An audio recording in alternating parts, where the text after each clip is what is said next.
Dollar. Dirt and money, no soul. Had to go and get it, ain't no time to kick it. Got a stack of flip for my foes. Dollar.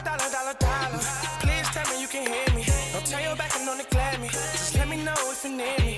Dollar. Let me watch out for my partners. Keep my money long, get my team strong. Let me run away from my problems. Yep, what's good, original crew, man? We're back on the channel, man. We got...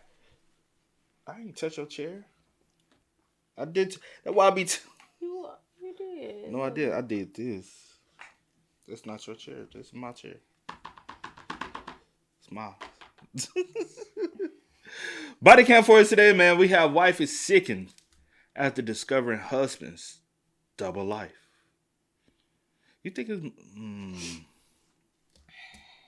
A lot of people be out here living...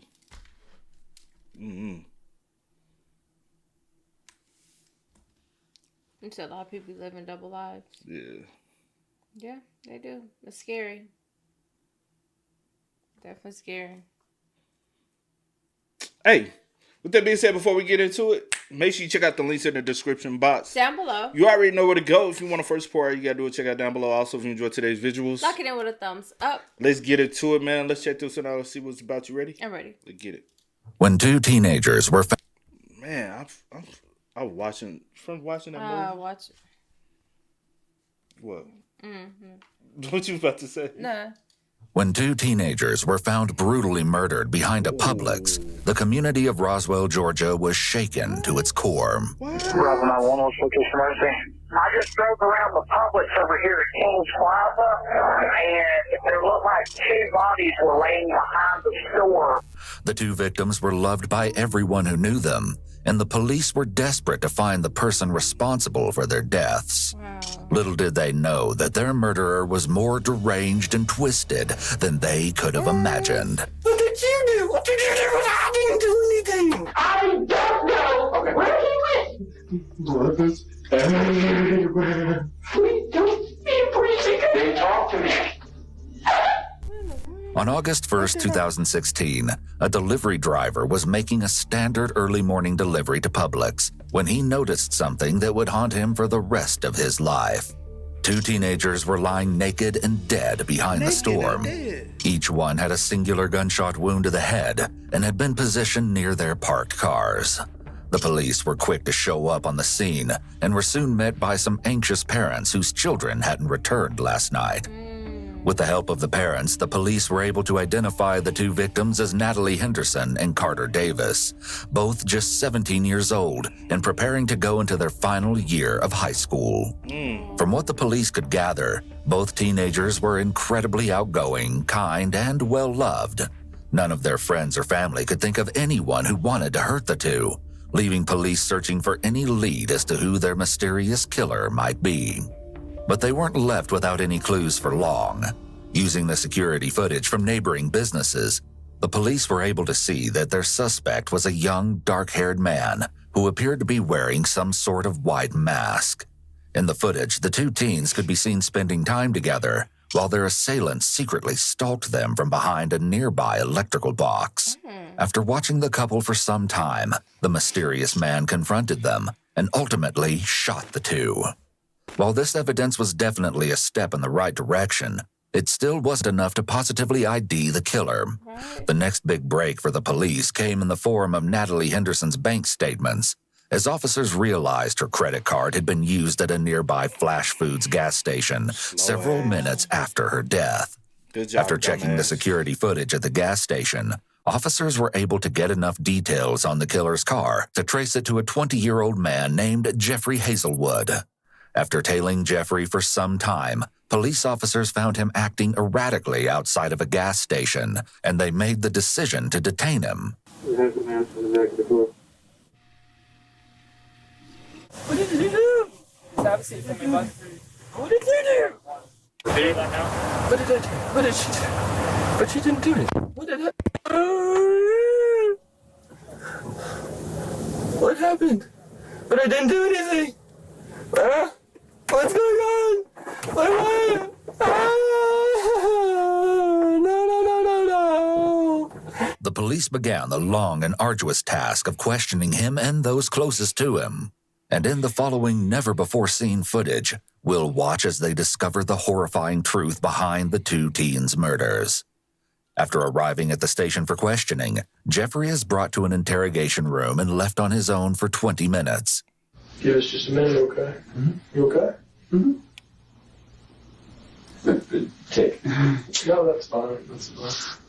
During this time, he can be heard talking to himself and experiencing tics in his hands. That's fine. Okay. The one place I could actually go home. The tics in Jeffrey's hands could be the result of several things, but is likely an external sign of the extreme anxiety he's experiencing. The fact that Jeffrey is in a fetal position in his chair is another sign that he's under emotional duress, as that position is believed to bring comfort and a sense of safety. Additionally, Jeffrey may be talking to himself as a way of soothing his anxiety and fear. At this point, Jeffrey is still claiming to have no clue why he was detained, and it's time for Detective Bennett to step into the room and figure out what exactly Jeffrey is hiding. You okay? No. What's going on? What's the matter? Why are you upset? Everything was falling apart. Now this is going on. I don't know what's happening. Okay, what's falling apart? Everything. Everything like what? But my parents kicked me out on the first. But before that, my marriage was going to hell. Okay. And I couldn't do anything to fix it. They kept getting worse and worse and worse. Okay. As Bennett walks into the room, she immediately picks up on Jeffrey's discomfort and tries to calm him down. Jeffrey's confusion, shaking, and anxiety are all signs of a psychotic episode, and Detective Bennett is more than aware of this. She speaks to him in a manner similar to how someone would speak to a child in an attempt to keep him as calm and cooperative as possible in his fragile state. In order to continue building rapport with him, Detective Bennett gathers some background information on his wife. Tell me your wife's name. Kelsey. Kelsey? Bonham. Bonham? Okay, so you guys don't have the same last name? We got married in our religion. Okay. Well, not legally, but to us, it is. Okay. When did y'all get married? April 22nd. The 22nd of April? Okay. I don't know what's going on. How are things going with Kelsey? You said at the very beginning of us talking that things weren't going very well. Do you want to talk to me about that? What's going on with her? What's the matter? Just keep fighting for my fault. Yeah. It's evident that Jeffrey is incredibly upset at the idea of losing his wife or fighting with her. Detective Bennett soon learns that Kelsey is Jeffrey's only positive relationship. After explaining that he was taken from his mother and given to his grandparents when he was only 18 months old, he goes more in-depth about the kind of relationship he alleges he has with them. It's important to note that there's no evidence of any of Jeffrey's claims being true, and are instead his version of what happened. Just a beat out of me with a belt. How old were you when that happened? I think I was 7 or 10, I don't around that age. Okay, so pretty young. Jeffrey paints a very disturbing picture of his childhood. Emotional and physical abuse, especially when inflicted at such a young age, can often trigger mental health disorders, and this alleged abuse could explain the anxious tics we see Jeffrey experiencing. While Jeffrey talks to Detective Bennett about his life, his wife Kelsey is being brought in for questioning alongside her mom. It's odd that Kelsey's mother is allowed in the interview room with her, given that she isn't underage. But the police reports reveal that she was there because Kelsey is hard of hearing and is also prone to having seizures. It's important to note that if she is significantly hard of hearing, this also impacts her body language. Individuals with hearing problems will not be able to modulate the tone or volume of their voice as effectively as a standard hearing individual. Additionally, if she used sign language as a child, she may talk more with her hands in even typical conversations. So how did your cousin used to understand how y'all was talking to her? You said what? I said, how did your cousin, how did she understand that, like, y'all tone? Mainly. Or did she assume y'all tone? I think sometimes she kind of assumed it just based off of like body language and facial expressions and stuff like that. And most of the time, when they used to come, we was always like outside playing anyway, so we already loud and screaming and talk, and so it was kind of a little bit easier. Because the way you said how she would respond was always a little aggressive with y'all. She's still like that. She's just very like. Yeah. Well, last time you seen her, that was under different circumstances. And I didn't get to see her. Oh, you said you did say that. You saw her, but you wasn't able to like. You said you saw her there, but y'all didn't you didn't greet her. No, she wasn't there. Oh, she wasn't there at all. I thought she came and left. No, she was at the funeral, but not the. No, she was at the what? No, his friend was at the grave. Graveside. I mean, well, she was at the wake, not the actual funeral. She was at the wake, though. Yeah. Yeah, so I didn't get to see her. Yeah. And you said that you worked at Marshall's. Is that right? Michael's. Do you still work there? Unfortunately. Which one do you work at? The one in Roswell. Is that where you met Jeff? Do y'all call him Jeff or Jeffrey or Jeff? And you met him there? He worked at the one in Alpharetta at North Point. He came into my store one night. Okay. So that's how I met him. How long ago was that? It was March 7th. And have y'all been dating ever since, or? Same year? When this happened? August. He said they got married in April, but they just met in March. Hell. Alright, this is where we're at, Mr. Cole. I'm so sorry. Hold on. But he said something, dude. They got married, I guess, pretty fast due to. He said something about. He said something about religion or something. Yeah, he said that due to their religion. My bad, y'all. It's a side button on the thing, and I always accidentally hit it. I can't see that. Side button. I hate the side button thing because it go forward or go back, and that's annoying. And if I accidentally touch it, it's just. But y'all got married that fast though? That's honestly is that wife is sickened. No, I'm just saying is that I don't think that's really relevant. As far as how fast they got married. To the Kinda. It shows his mental state. To a little bit. He don't even know the chick. Okay, then. Well, they don't know each other then. But let's just get more information. Jeff or Jeffrey or Jeff. And you met him there? He worked at the one in Alpharetta at North Point. He came into my store one night. Okay. So that's how I met him. How long ago was that? It was March 7th. And have y'all been dating ever since, or? Okay. With a few simple questions, the detective learns that Kelsey and Jeffrey have been dating for around 5 months. That's a seemingly short amount of time to date before getting married, legally or otherwise. Does he ever stay over at y'all's house overnight at all? Is that something that he has with her. I really don't know much about the boy at all. Okay. Based on her tone and the fact that she only refers to Jeffrey as the boy, it's clear that Kelsey's mom doesn't approve of their relationship. How would your... you wouldn't approve of it because, again, you don't... 5 months is a short period of time. How would your mom... Your mom would call me the boy? She'd be like, that boy. No, she won't. Yeah. Me? You said, you. I thought you were saying, like, if it's been this short amount of time and she don't really know you ain't been around like that.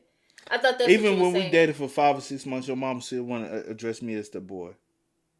She was addressing me by my name. If you've come around. I'm saying when we.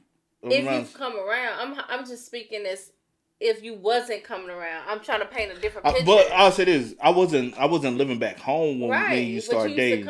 You still used to come when you used to come home or come to see whatever. But that, which is true. But that's the reason why what I'm trying to hint to is. You ain't marrying nobody that fast, and you don't even like that's the like.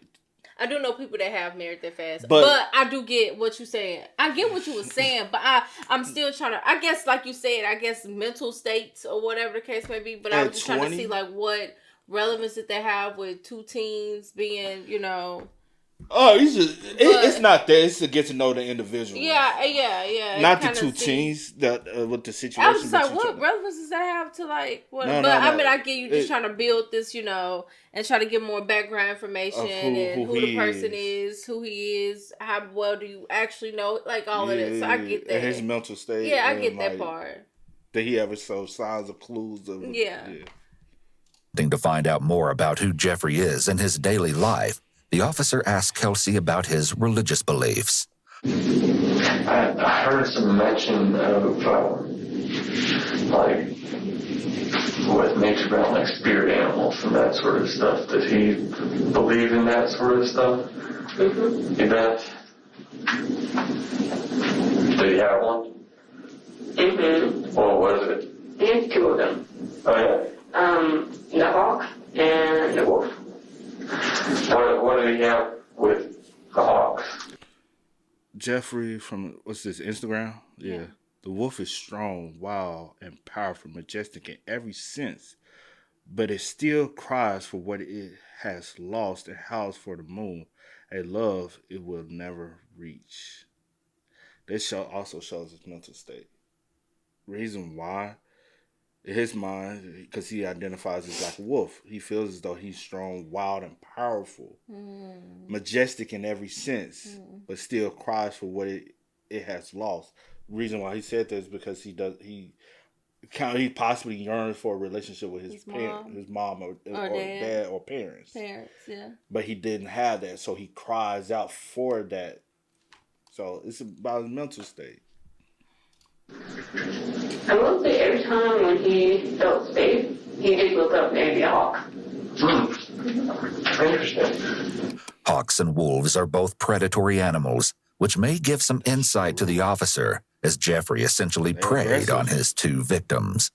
Kelsey also mentions that Jeffrey felt hawks were protecting him, which could indicate that he may struggle with feeling unsafe or threatened in the world. Now that Kelsey has warmed up to the officer, he begins asking more pointed questions. Now, I know for a fact that sometimes he carries weapons with him. Knives, at least. Yeah, I know about that. Have you ever seen him carrying a firearm or have one in the car at all? Never. It doesn't appear that Kelsey is lying when she answers this question, meaning that she likely has no knowledge of Jeffrey's recent crimes.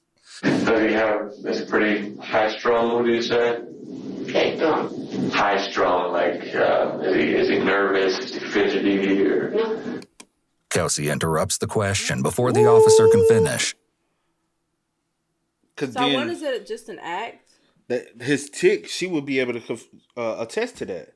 Like, hey, yes, he has these... Because that wouldn't be just... something that's just brought about at this moment. Or it'll when be something he's around that shows. her, he doesn't show. He would have still shown.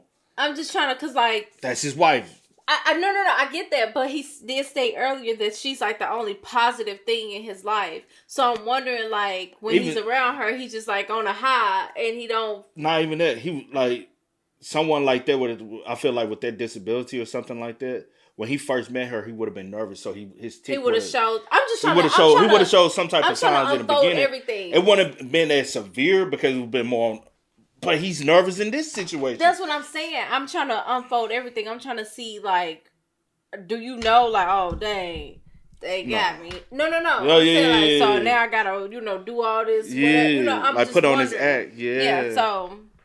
Because if he has never shown any of that to her, I'm like, ain't no way this is natural. Yeah.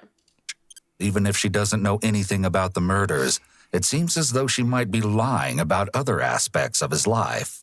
This claim from Kelsey directly contradicts how we see Jeffrey acting in his own interrogation, why would she lie about that, meaning Kelsey is either purposefully lying or doesn't know her husband as well as she might think. I don't like this would help him, not hurt him. If she says he experienced these and he has like very, he has high anxiety. He is very a nervous person. He's very like fidgety. He's been diagnosed with certain things. Things like that. It would help him in any shape, form, or fashion of anything. Yeah. So because I'm with you with that. I don't think she'll lie about something like that. Unless she's just unaware, because again, it's just been 5 months. You know what I'm saying? But yeah. This isn't our only sign that Kelsey may know more than she's letting on.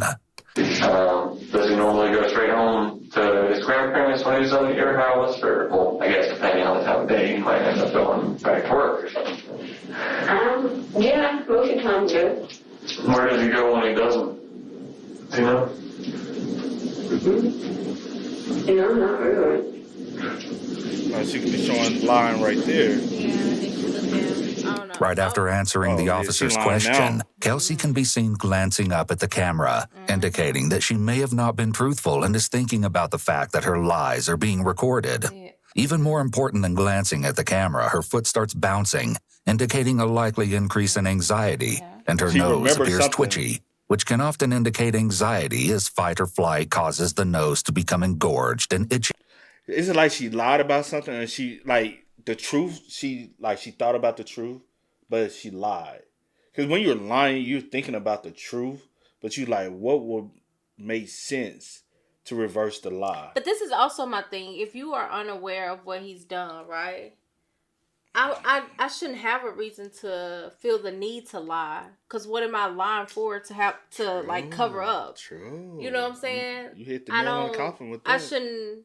Like, I'm just going to be truthful. And then, like, later you can be like, dang, oh my gosh, I probably said too much. Oh my goodness. You know what I'm saying? But I don't have a reason to lie if I'm unaware of, you know, Are his they actions. even like boyfriend and girlfriend for real?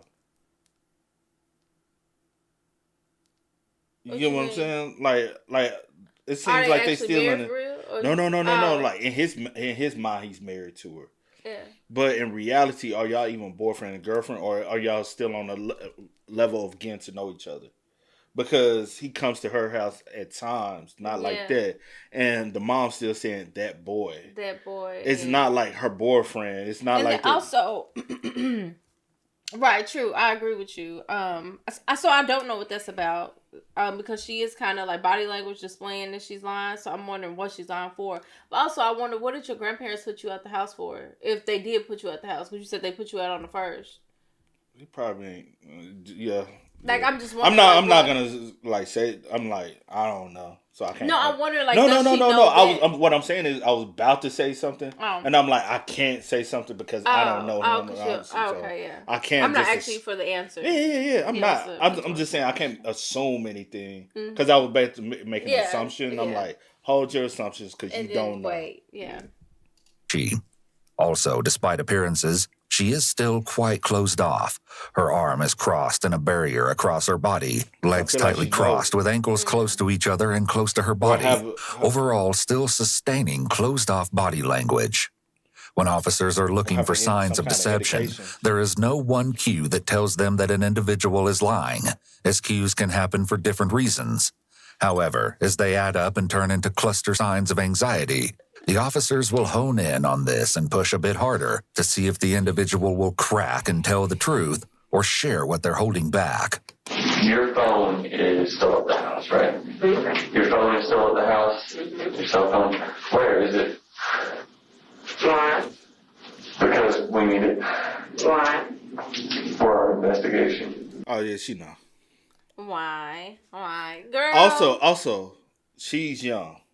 He's 20, so she has to be around that age. Around the age. I'm gonna give her between 18 to 21 and 22. Yeah. She's still gonna be an age range of him. In 2016, you're leaving the house with your phone. You're young. Even while we in here, you're gonna be on social media scrolling. That's that age group, especially 2016. I remember 2016. I was throwing parties in 2016. I was on my phone. I'm still on my phone a lot, but I was on my phone a lot. 2016? Yeah. 2016. August 2016. August 1st, 2016. I was still throwing parties. I was still in college. How? Oh, okay. I'm like, yeah, your what? processing. You had graduated. Your processing a little late. August 1st, 2016. Don't worry about it. Kelsey, just tell him where it's at. It's in my room on my bed. Okay. Unless there's a warrant specific to her phone, she is under no obligation to hand it over for investigation. The Fourth Amendment protects digital devices, including phones and laptops, from search and seizure. But didn't we just see in another body cam where they was able to seize the phone, but they couldn't search it until they had a warrant? Mm-hmm. But they was able to seize it due to the fact that they were petitioning for a warrant. Remember? Yeah, I remember, and I was a little confused, and I said that's why I'm so confused, because different police stations, different states, different. But he said, but this is the Fourth Amendment. Protects digital devices, including phones and laptops, from search and seizure. Now I gotta look at the Fourth Amendment, bro. Hold on. Fourth Amendment rights. The Fourth Amendment rights protects the individual from unresponsible searches and seizures by the government. Unreasonable, my bad. It requires law enforcement to have a warrant based on probable cause, particularly just... Yeah, so I guess in the other one, they seized it and they weren't supposed to, right? It was against the law, right?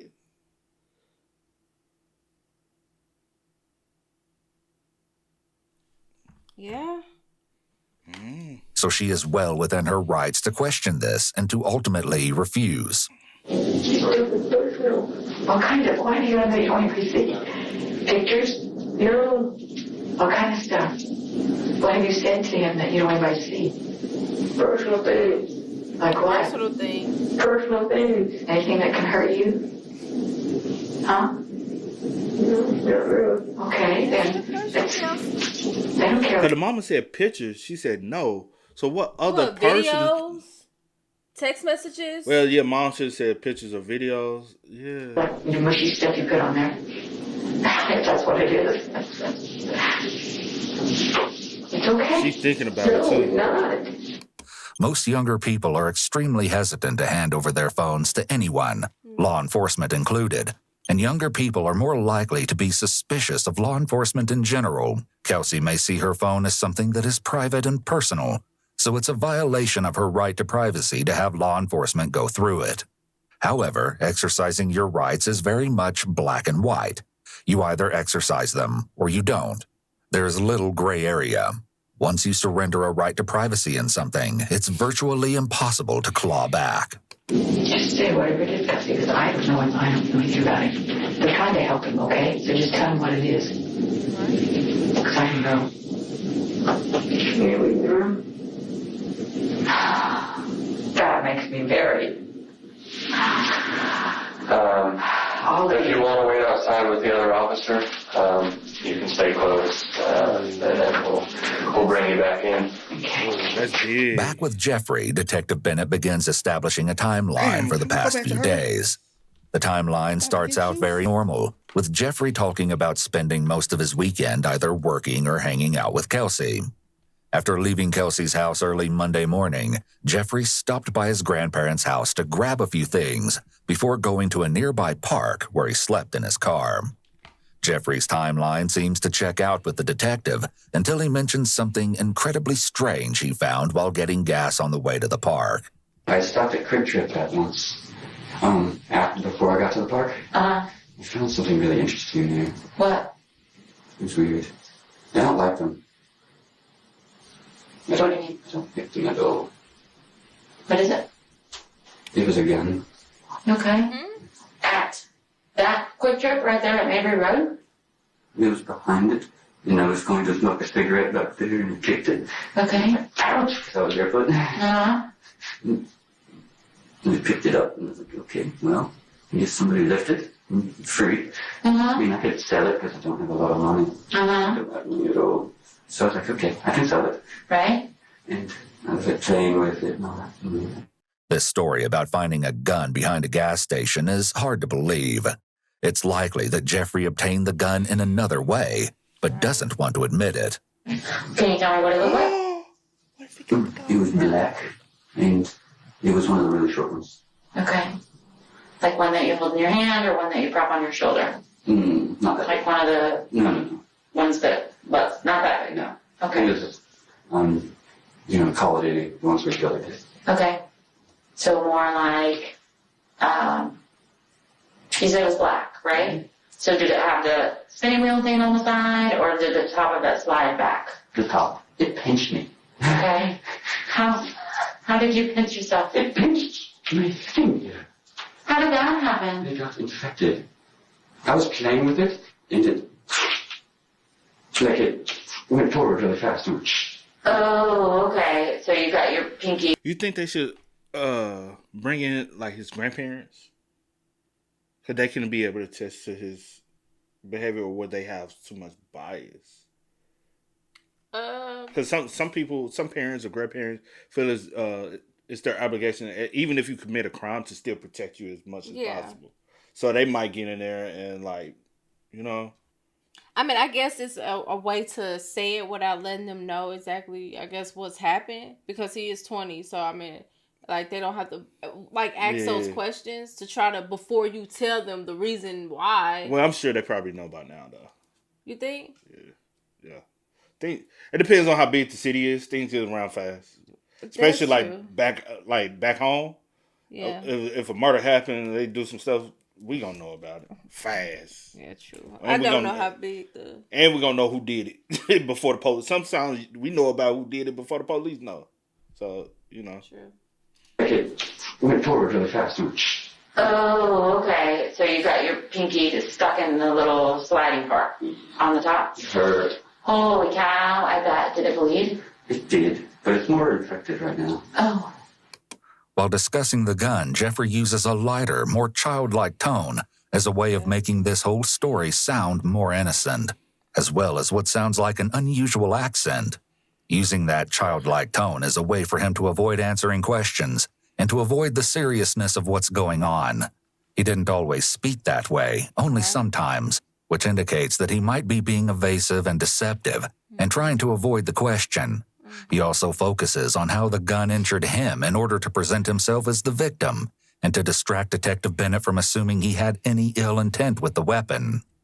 Although she likely doesn't believe his story, Detective Bennett is making sure to appear empathetic to Jeffrey's extremely minor injury. By coming across as warm and understanding, she's able to build up a rapport with him and get him to readily answer her questions. He likely would shut down if Detective Bennett raised her voice or argued with him. Although she's doing a good job of appearing empathetic and understanding, it's clear something is wrong with Jeffrey. And you left her house and headed for Grandma's house. Okay. So at that point, we had a crime happen here in Roswell. Mm-hmm. That Heard about it the next day from her mom. It's horrible. Okay.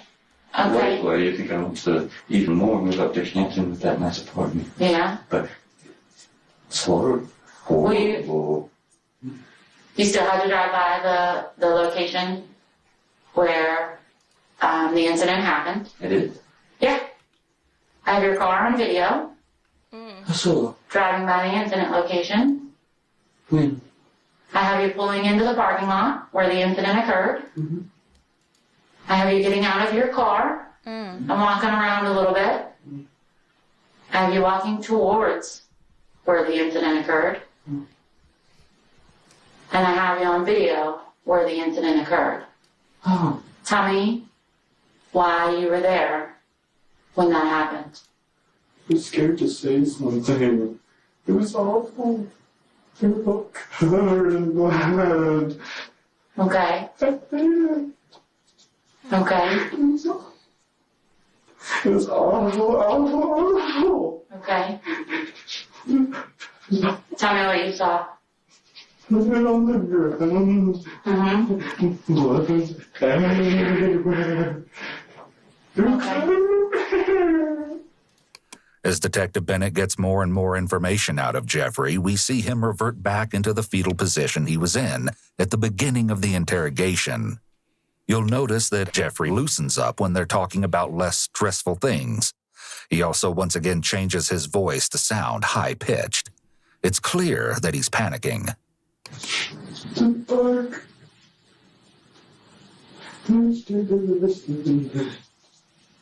Okay. At what point in time did you go to the Flash Foods? What? The gas station. What do you mean? I don't remember this. Gas stations have video cameras. Right. That's the other personality coming. Yes. I know what kind of car you drive. Yes. I have have you on video. If you notice, he got an accent for every person. Yeah, This is the one. What do you mean? I thought it was me. I said, No, like it's. No, I'm talking about before he had stated it. Before. I wonder, has he ever been diagnosed with multiple personality disorder? Or because even in the backseat of the car, it was like different personalities were trying to come. He got this childlike personality, he got the aggressive, he got this like woman voice. But also some people can fake it. Yeah. And then they try to, yeah. And your car at the gas station across the street from your job. At what point did you go to the gas station? Later. While it's obvious that Jeffrey was caught lying about going to the gas station, it can be hard to determine if he is intentionally lying since he appears to be in the midst of a psychotic episode. While Jeffrey may be able to effectively communicate with the detective during this episode, that doesn't mean he's in his right mind. Despite this, Detective Bennett questions Jeffrey about the murder weapon, and the lies continue to add up. Okay, I don't believe that you ever found a gun behind the QT. Because the employees hang out behind the QT, and that's where they smoke their cigarettes and take their breaks. If there was a gun laying with bullets in a bag in a case, I'm pretty sure that one of the employees would have been able to see it. It's lit back there. Yes, but how do you know if they actually saw it? A handgun in a bag with bullets in a case. You don't think they would have seen it? I don't know. Where'd the gun come from? The more Detective Bennett questions Jeffrey about his actions after finding the bodies, the more tangled he gets in his own conflicting stories. Detective Bennett has made it clear that she doesn't believe Jeffrey's story about finding the murder weapon. That is true. What Jeffrey doesn't know is that Detective Bennett already knows the real story behind how he got the weapon. On Monday afternoon, less than 12 hours after the murders had taken place, Jeffrey's grandfather reported that his Sig Sauer pistol had been stolen. I also thought about that. Did you? So this could mean premeditation. Also, it's made in Smyrna, Georgia.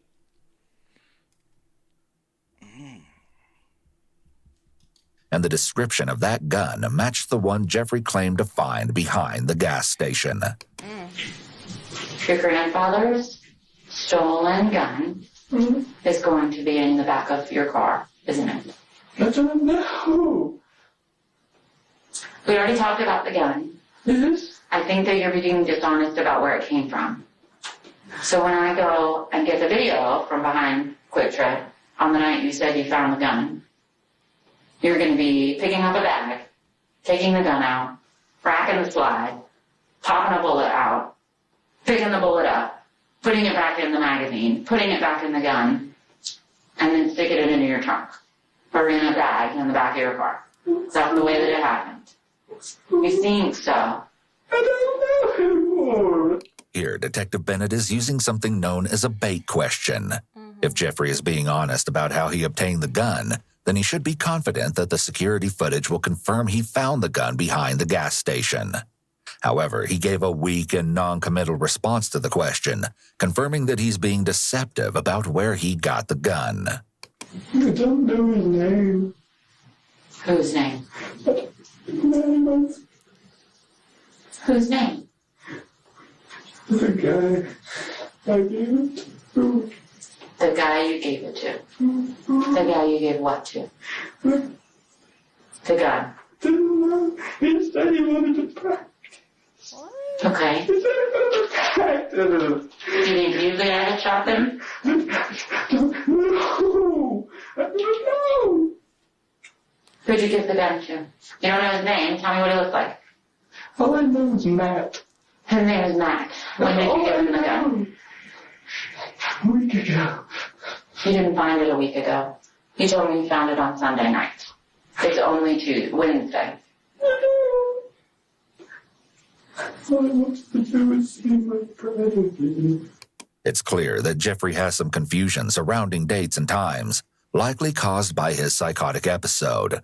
However, the police now have a new lead to investigate in the form of this mysterious Matt. Determined to get the whole truth from Jeffrey, Detective Bennett tries one last technique before ending the interrogation. She pulls out photos of the victims taken at the crime scene and forces Jeffrey to face his actions. What if somebody did this to Kelsey? Then what? Then what? What would you want to happen to the person that did this to Kelsey?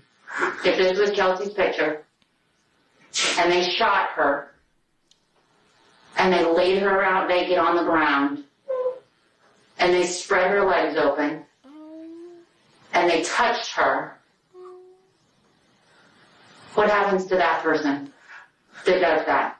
I wouldn't like that at all. You wouldn't like it? What would you do to that person? What should I do to that person as a police officer? I don't know. What should happen to that person? Bad. What is bad? It's bad. Just bad. Just bad?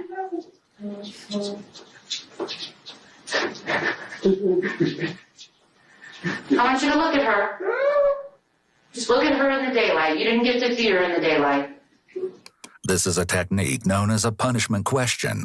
Someone who's being honest is more likely to respond with a strong punishment that fits the crime, whereas a guilty individual may try to dodge the question or suggest a lesser punishment. In Jeffrey's case, he appears to be highly distressed and unable to suggest anything other than bad. Realizing that Jeffrey is too upset to give any more useful information, Detective Bennett ends the interrogation. With Jeffrey's interrogation completed, all eyes are on Kelsey. A new detective comes into her room to continue her interview. I really don't think that you've done anything wrong. Okay. But I think you know a lot more information than you're telling us. And I'm just being honest with you. And here's what I'm going to say to you. You're a young lady. You got your life ahead of you. Okay. I want you to be able to be open with me. You're not under arrest. You understand? You've been helping us. I have no reason to believe that you're nothing more than helping us. But I can't later find out something happened or that you knew of something and you didn't tell me. Do you understand that? Yeah. Then you're culpable. And you're accountable. Oh, thanks, dude. You're welcome. It comes into me kind of personal. I feel like I could betray. And I don't like betraying people in a way. I understand. Kelsey knows that revealing intimate details about Jeffrey, such as his mental and emotional problems, could incriminate him. It seems that she may need more confirmation about the severity of Jeffrey's actions before she's comfortable giving details. Additionally, Kelsey clearly doesn't understand what the detective is implying when he tells her that she is culpable and accountable. She appears to take it as a compliment, when actually he's saying that if he finds out she's hiding something, she'll be held accountable by the law and possibly face legal consequences. The detective should take a moment here to explain his statement. He should also use caution going forward and make sure that he explicitly says what he means in simple terms, so that he can be sure Kelsey understands. Has he given you or told you about anything that he's done recently that would be, in your eyes, shocking? No. No? All right, so here's what the deal is. You know, I told you they sent me to all those fancy schools. You just lied to me. No, I didn't. Okay. Okay, yes, I looked away, but no, I'm going to do that thing. That's not just look away, and I can't describe everything. I've been doing this for a long time, okay? All I can tell you is I'm trying to remove you from any kind of association. If you give me deception and I know you're lying to me, then I have no alternative than to put you over here as opposed to over here. We know that it's a common misconception that eye contact is indicative of honesty.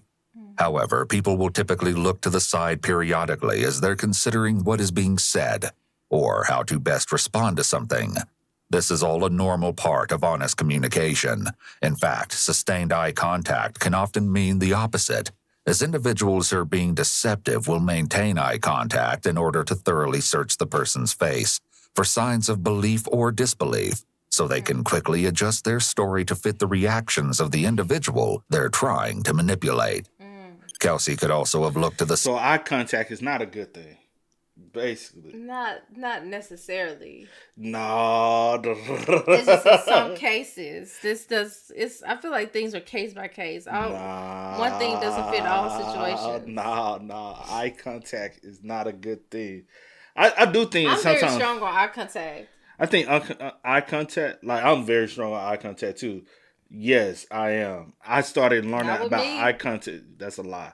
I started learning about eye contact and having the whole eye contact at a young age.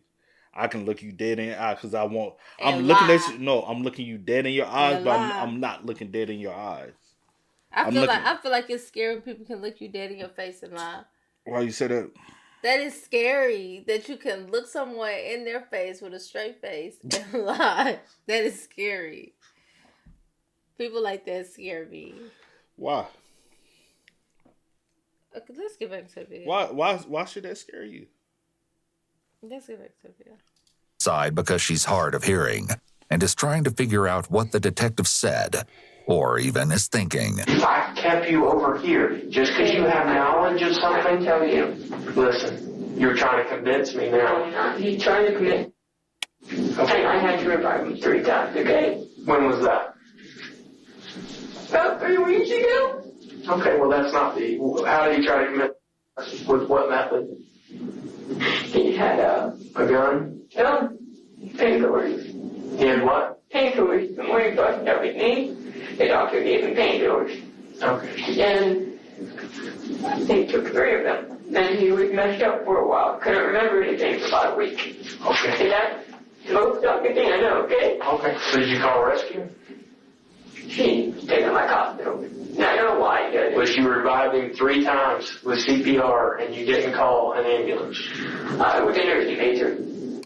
Attempts to take one's own life are a major red flag of a number of mental health disorders, including an active psychotic episode. It's a clear sign that Jeffrey's mental state was rapidly decompensating. This information also gives insight into the nature of Kelsey and Jeffrey's relationship. It appears that Kelsey takes on a caregiver role as evidenced by the fact that she revived him 3 times and helped keep the attempt a secret so that she could treat the issues herself. Romantic partners will often take on this caregiver role when they want to hang on to a relationship while their partner is struggling with something that could threaten the relationship, such as Jeffrey's erratic behavior. Kelsey may also enjoy the feeling of usefulness and being needed that she gets from having Jeffrey be dependent on her. You're safe here. This is a safe room. This is a safe space. I've told you, if you tell me the truth, because later if I find out something different, it's different. And I don't call you anymore. I don't talk to you anymore. I'm trying to put you over here. I'm sorry you had to see that. I know it bothered you, right? Did it bother you to see him like that? Oh no. It would bother me too. But at the end of the day, I've asked you 3 very, very quick questions, and you were deceptive on 2 out of the 3. And I understand what you're saying, and you can say you weren't. I understand it bothered you. I get it. What bothered me is that you think that I know something that was shocking. The only thing I know was shocking is when you went to an episode, and I had to pin him down because I thought you were going to... So he hasn't told you that he's hurt anybody recently? No, he hasn't. He's been with me most of the time. He never said he hurt anybody? No. He never said that he did something bad? He never said... No, he never told me anything. What do you think? I didn't know that? If he told me no, he didn't tell me anything. I thought he was fine after a while. Kelsey is using open palm gestures here. This is a nonverbal indicator of a lack of confidence, and it's interesting that she makes this gesture while saying that she thought he was fine after a while. It implies that she may not be sure about this statement. You're doing an episode and trying to get him out of that. Okay. All right. I need you down here. I need you way down here. Okay. He's alive now, right? You revived him. He's safe. All right. We'll go to there. Let's back up a little bit. The way the detective is speaking with Kelsey could be detrimental to get information out of her. When conducting a police interview, it's important for detectives to ask one question at a time and pause to let the other person answer. The detective asks a question here, but then doesn't give her a chance to respond. He's alive now, right? You revived him. He's safe. The best questions during an interrogation are short, simple, and straightforward. In the read technique, a popular method of interrogation, investigators are trained to do 20% of the talking, while the interview subject should be doing 80% of the talking. The detective also downplays Kelsey's feelings by saying she was bothered by Jeffrey's attempt to take his own life. Kelsey and the detective soon come to a head again. So you're positive, you're 100% positive that you're telling me the truth, that he had no vengeance, no anger, no hatred, no nothing towards anybody but... Basically, yeah. Basically doesn't mean yeah. Right. I don't know. We might normally say that her saying basically is a qualifier statement, but at the same time, she's young and has at least one disability that affects communication. As well, this detective isn't exactly doing a great job of establishing or maintaining rapport to keep her talking comfortably. What the other one is? She may be feeling pressured to provide answers. The likely truth is that she may not know the answer to the question, but is afraid of saying that since it hasn't gone over well in her interview up to this point. He doesn't tell me everything. I don't know why. He started Let's back up. Hold on a second. I really do not like when you interrupt me. Okay, that's fine. I don't like it when you're deceptive. So here we go. I'm going to back up, and then I've got to go because I'm going to be called. His response to her saying she thought he was disrespectful is the perfect example of a damaging power struggle. Interrupting may be more disrespectful to her than most, because if she relies on lip reading to help her understand what the detective is saying, then him talking while she's talking doesn't allow her the ability to focus and understand what he's saying. This in turn leads to more communication issues. I wonder, he is aware, right? That's what I'm about to say. He is aware that she does have hearing problems. He might not. That's the reason why her mom should be technically. The information should have been relayed. Like, I get if he doesn't know, or he just doesn't care.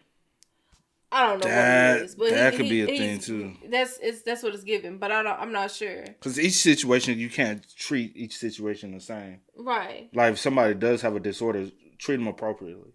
You know what I'm saying?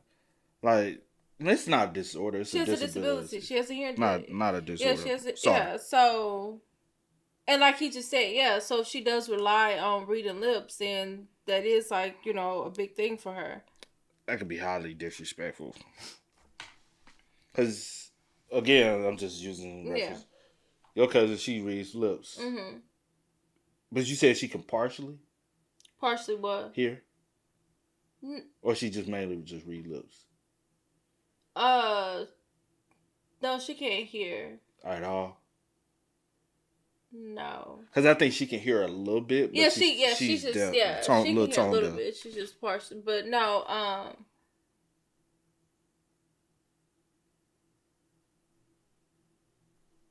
I'm trying to, no, because I'm trying to remember how we used to. No, she can't. She can't at all, but she can read lips though. She can read lips and. Does she talk fast? Like sign? Yeah.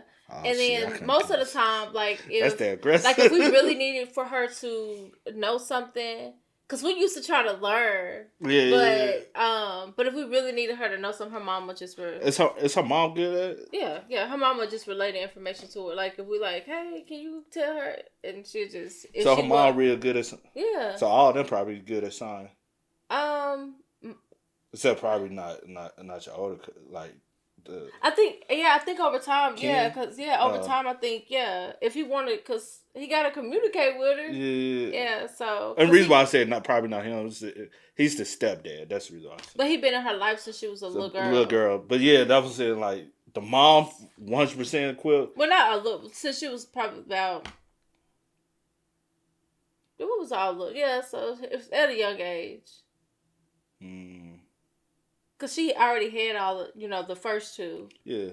But at a young age. But anyway. And for those who might be wondering, we're referencing her cousin, which is also the sister of the guy that does our intro.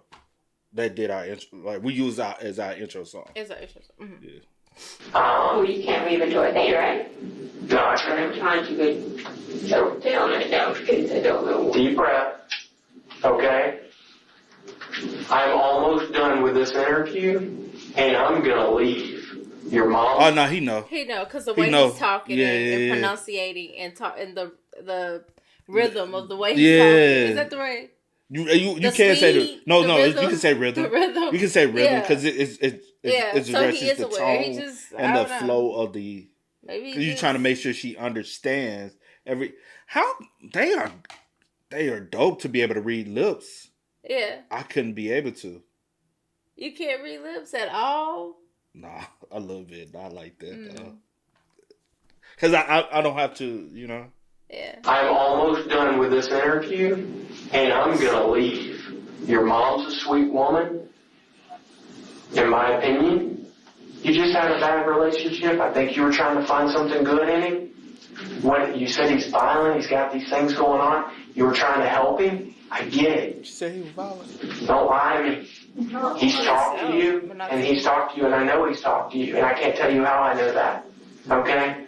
But I know he's talked to you, and I've been waiting for you to talk to me about it, but if you're not going to talk to me about it... No, what? Okay. What are you talking about? What is the Calm down, I don't need your hands, the open palms thing, that's how some people, like, that just shows... Sometimes they do that to show like aggression. I wonder, do she like when she talks? Mm-hmm. Like when she sound real hard and fast?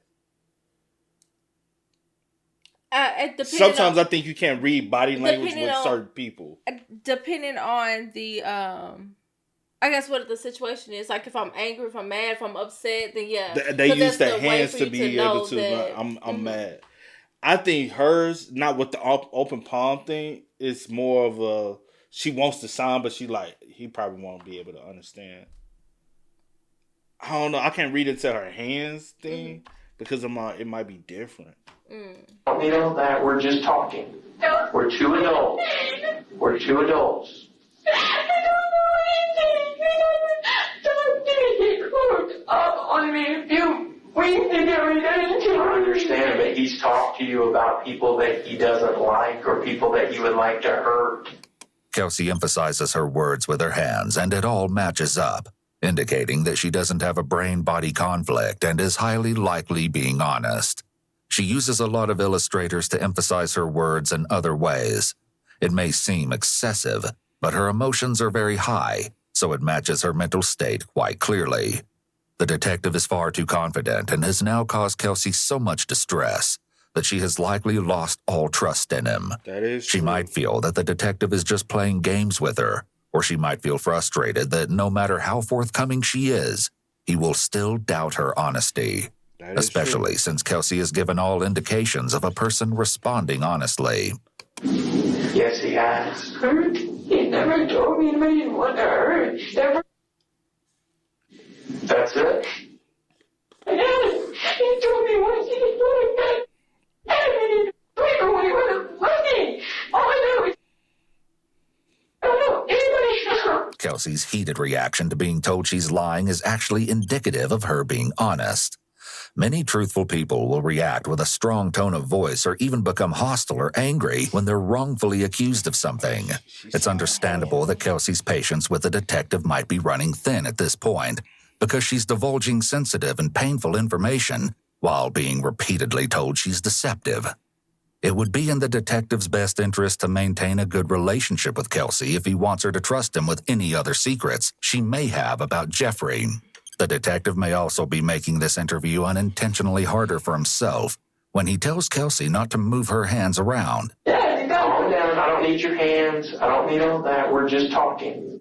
By telling the interviewee to limit body language, the detective is limiting expressive cues that may actually be of use in the interrogation.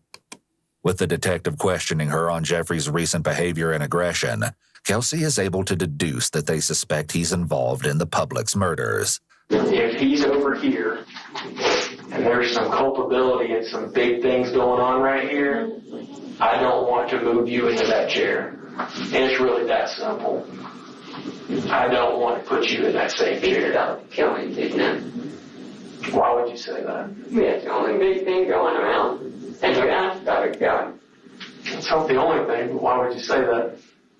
You need to be honest with me, and you need to be honest with me right now. Huh? You said it happened on Sunday. You need to be honest with me. That's what you need to be. I don't know if he did that.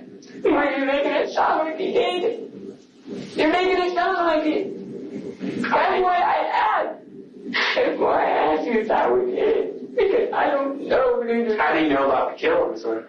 My mom told me. Your mom? Only Monday morning. What killings was she referring to? The one behind public.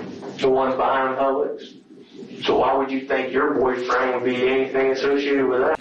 Nigga, because I'm here. In the fucking... If you're asking me about certain things, if I put... I'm not stupid. I could put two and two together. Also, I don't know the crime in was it Roswell? Roswell? I don't know the crime. But if murders don't happen all the time, put two and two together. That's like the main thing that has happened within these couple days, then I could put two and two together. Like, it's not rocket science. Don't insult my intelligent bitch. To be honest, I don't know. As Kelsey says, to be honest, I don't know, she makes very intense eye contact with the detective, as if she's trying to see if he believes her. Yeah, you do. No, I don't. Okay. All right. Yes, please. Then you need to start talking to me, because I've got 3 houses waiting on me. I'm done. I have more information than you think I have. Does she know more? I don't know. Okay. Where he went. Please don't be breathing. Then talk to me. It's okay. Calm down. Interestingly, Kelsey goes into the confession pose, leaning forward with her hands in her lap, right before the detective puts... You think she know more? Or insinuates that she might believe she knows? I kind of do, but she keeps saying she don't. But then also, why? Like, if he's about to leave, why do you want him to stay? Especially since he's... Or is that out of fear that y'all gonna try to say that I know more because I want you to believe me before you leave this room? Yeah, maybe that it's could that. be. I don't know. It could be. Pushes her again. If he had sat with the silence for a minute, she may have opened up at that point instead of freaking out. This is why, when conducting interviews, it's so important to pay attention to nonverbal cues and to be able to sit with silence and let the person think. All the detective did was potentially delay the truth from coming out. Interviews should be conducted in a non-accusatory and non-confrontational manner. True. Interviews should only be confrontational when detectives have evidence someone was involved in a crime, and then the interview will switch to an interrogation style. However, this detective is choosing to be impatient and not empathetic. He's trying to use her own words against her and make it sound like her question is proof of Jeffrey's plans. This is just one example of why young or vulnerable individuals should have a parent and or lawyer present with them during questioning. We'll be right back. We got something that just came up, so I'll let her come in and then we're going to get you on, okay? See? Okay? I want you to talk to Mom, okay?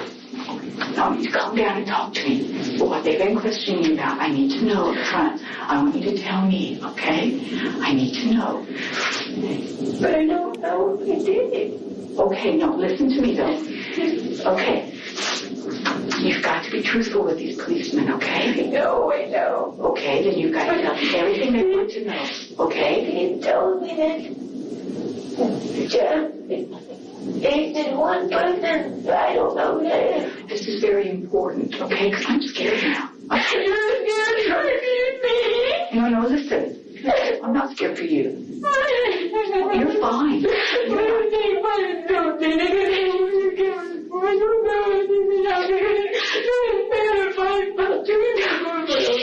Calm down. Kelsey, be calm. Okay?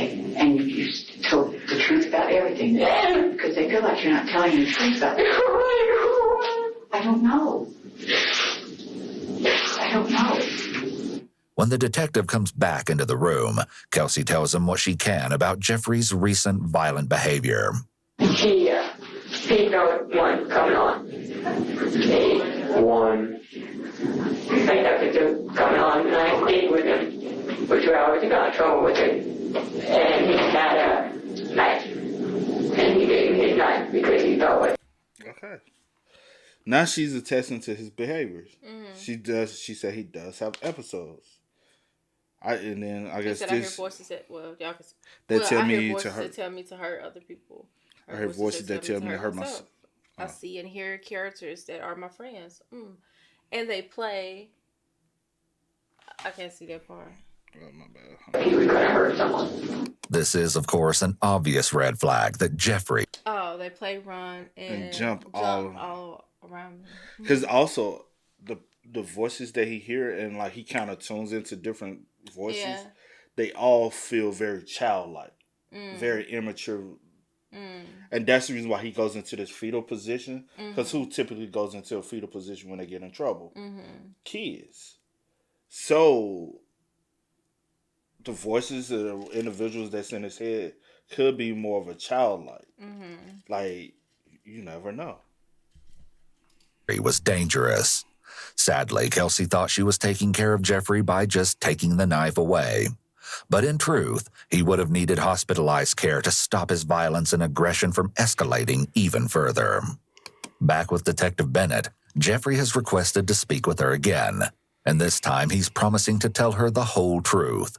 What decisions that led up to this do you think are the bad ones that you made? I wanted to do was protect her. Protect who? Kelsey. Protect her. Okay, tell me about how you were protecting Kelsey.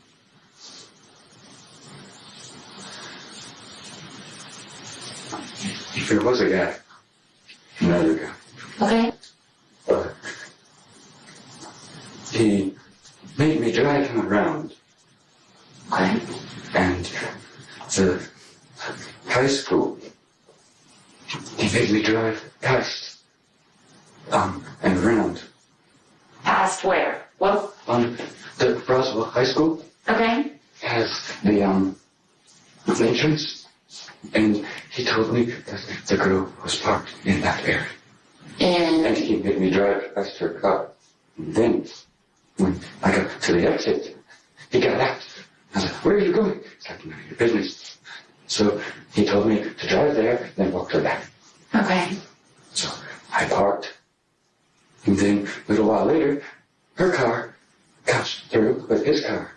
Okay. And then I go back there. Okay. So where did you first? Okay. He made me show him my driver's license. Mm-hmm. And he threatened me.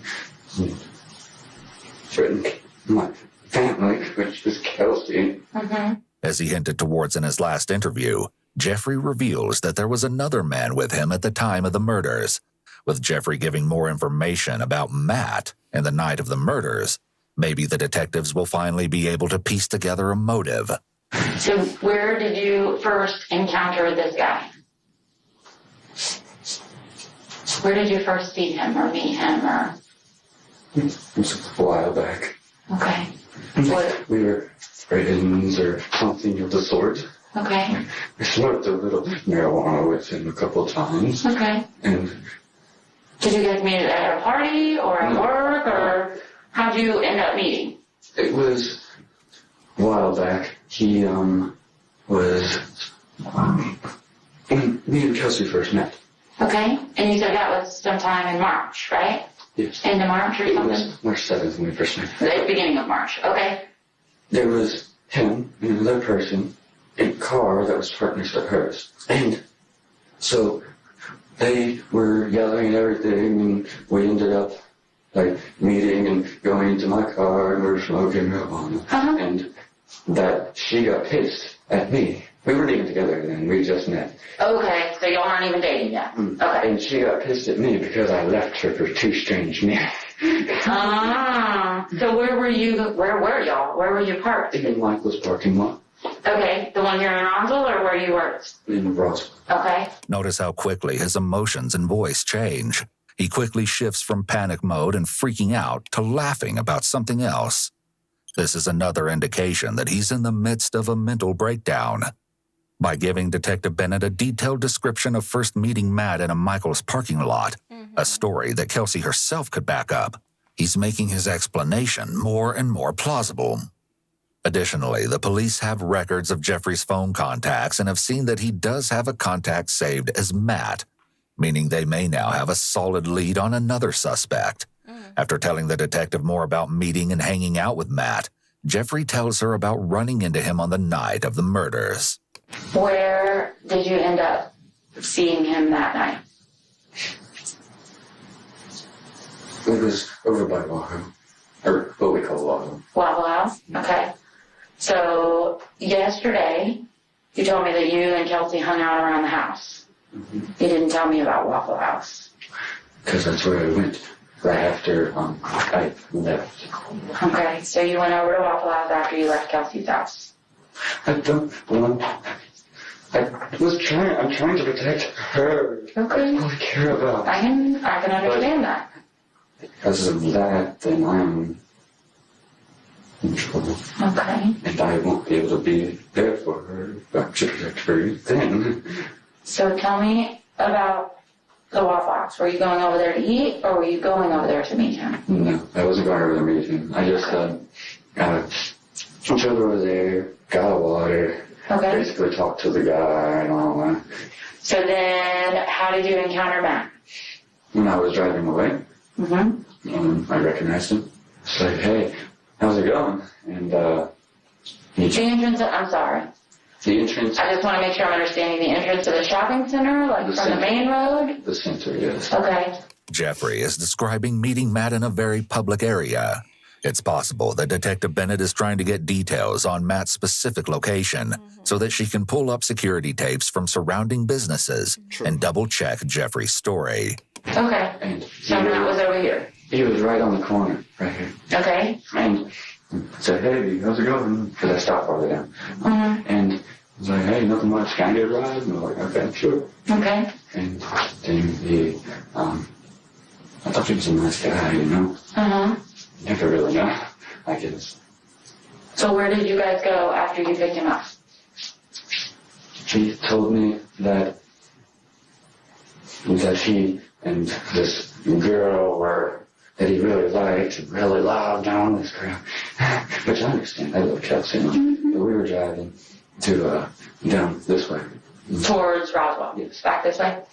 And he said, oh, I'm really loving this girl. She's lovely. I gotta go meet her tonight. And yes, see my driver's license. I'm like, why? Why? And I'm like, I just want to see it. I mean, like, my picture's horrible. So I showed him, and he says, I'm good. And I had her name. Okay. Okay. What do you mean? You have my name? Right. I'm like, you're gonna do what I say, and that's all. Come on. Okay.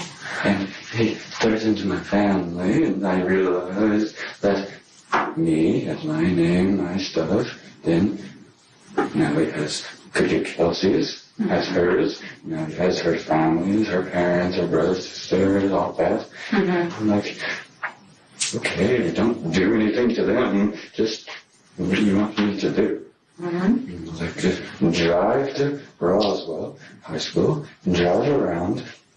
There's this girl that I'm supposed to be meeting. So he drives, we drive, and the car's there, the girl's car. The girl's car. Okay. Big. And he says, well, doesn't look like she's in there, so just let me out on the corner. And then park over at the Publix. Okay.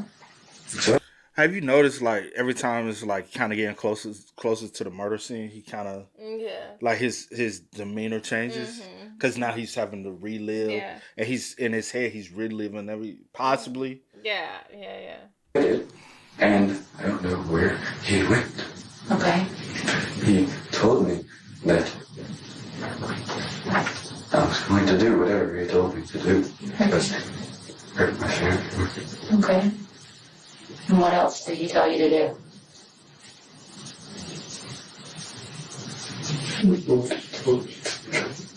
What did he say, though? I need to know the words that he said.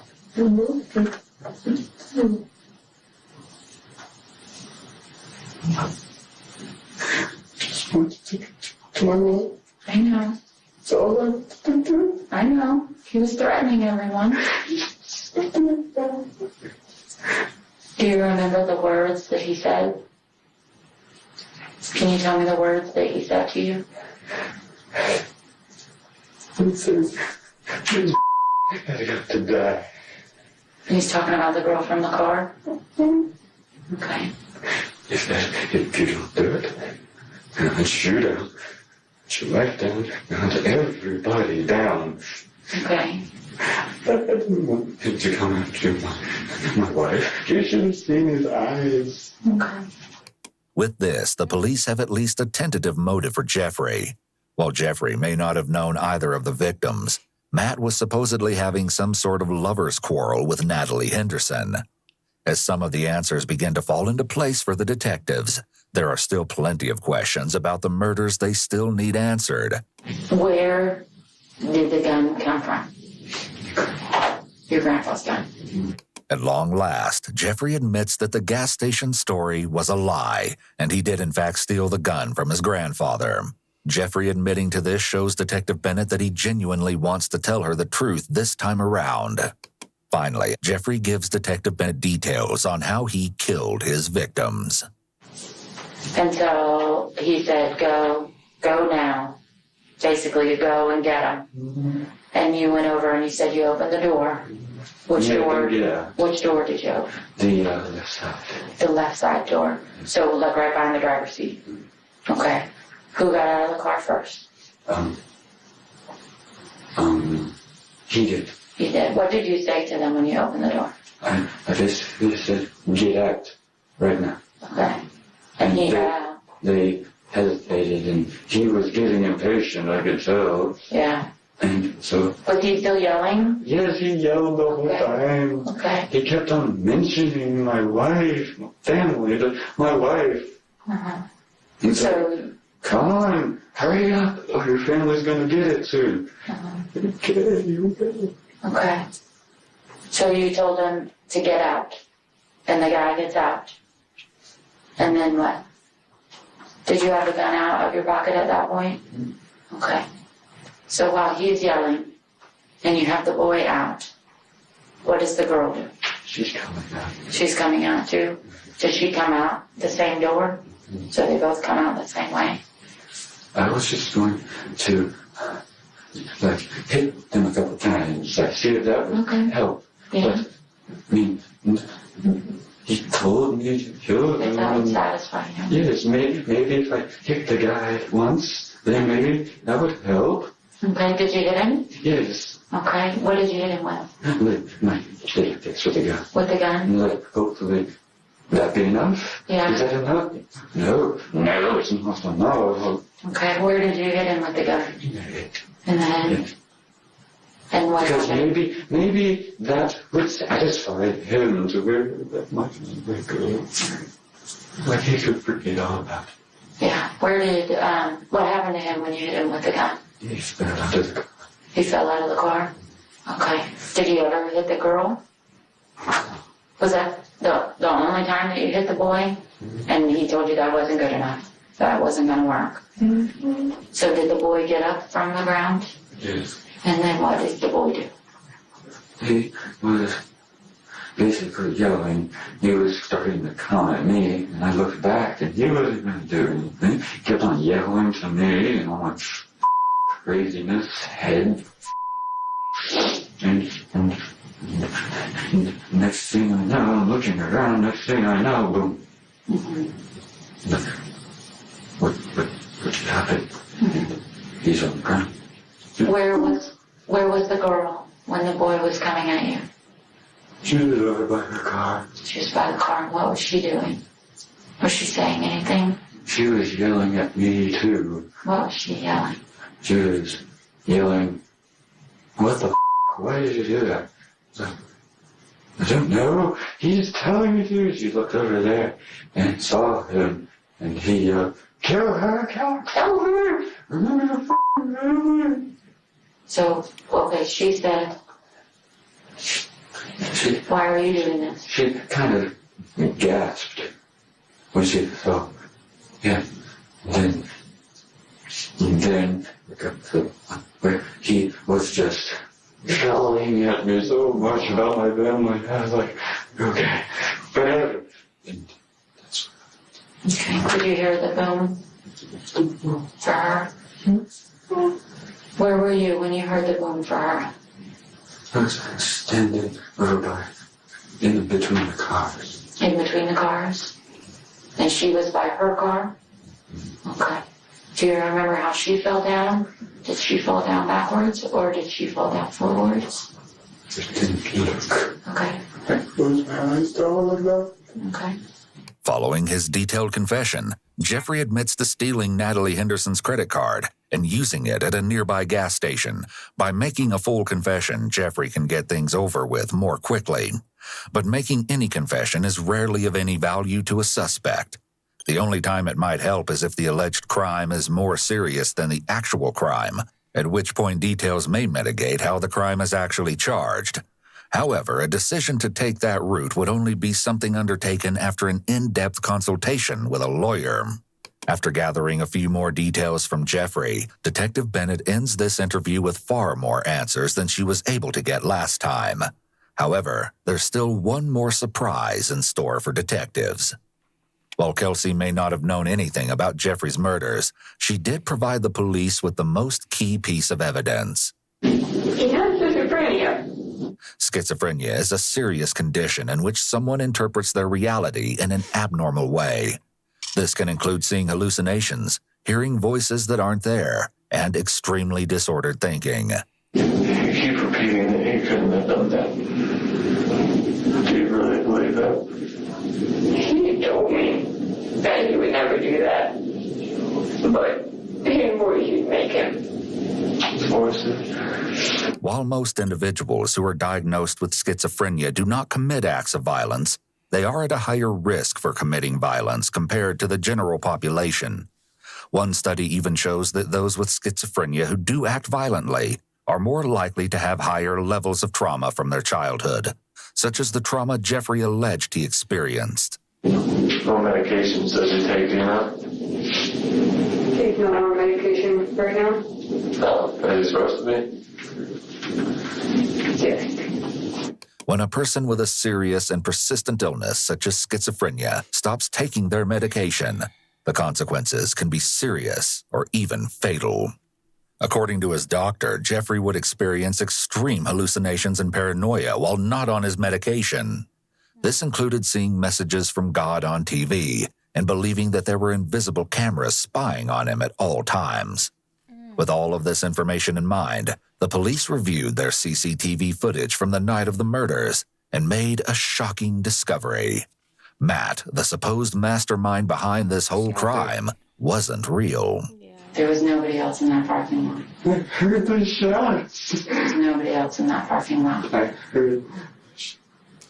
So some invisible person shot them while you were walking towards them. Hey. Why'd you need to wear a mask? You were wearing a mask. The mask is in the back of your car right now. I saw it this morning. Which one? The V for Vendetta mask. Yes. Yeah. I was scared the guy was still there.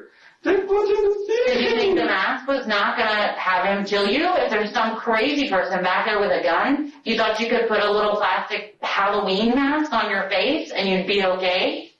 That's the most ridiculous thing I have ever heard, Jeffrey. What's going on? What did you do?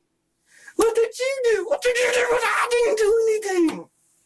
But no, you didn't do anything. Yes, you did. No, I didn't. What is going on? Don't leave my life alone, please. Please. Typically, if a suspect comes up with a wild story, such as being forced to kill by a man no one else can see, we can assume that they are feigning mental illness because they believe that in doing so, they could avoid getting charged for the crime. However, Jeffrey's case is different because we know the details of his illness. We know he came off of his medication and was displaying red flags indicative of severe mental and emotional decompensation, including increased anger, homicidal thoughts, and attempting to take his own life. Knowing this, there is a good chance Jeffrey genuinely believes this story about Matt. To him, Matt is real, and that night at Publix was a result of Jeffrey acting out of fear from Matt's threats.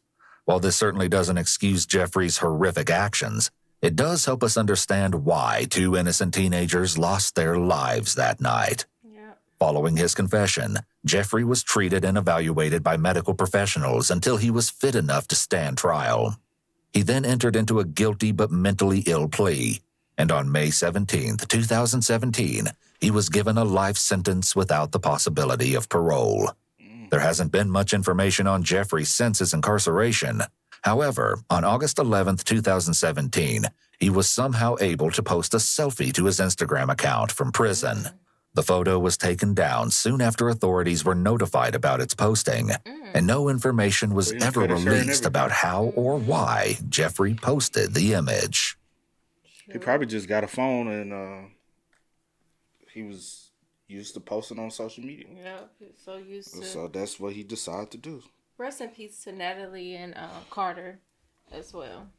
Dude, Because that's sad. they just was 2 innocent kids, man. Yep. Just possibly leaving off from after work, hanging out after work, because it was at night. So just got off work from Publix, possibly sitting in the car, or it could have been on a date, hanging out. Just hanging out, yeah. And that's crazy. That is sad. Hey man, y'all spam us up in the comments. Y'all let us know y'all thoughts about it for us in the comment section down below. But until next time, y'all know how it go, man.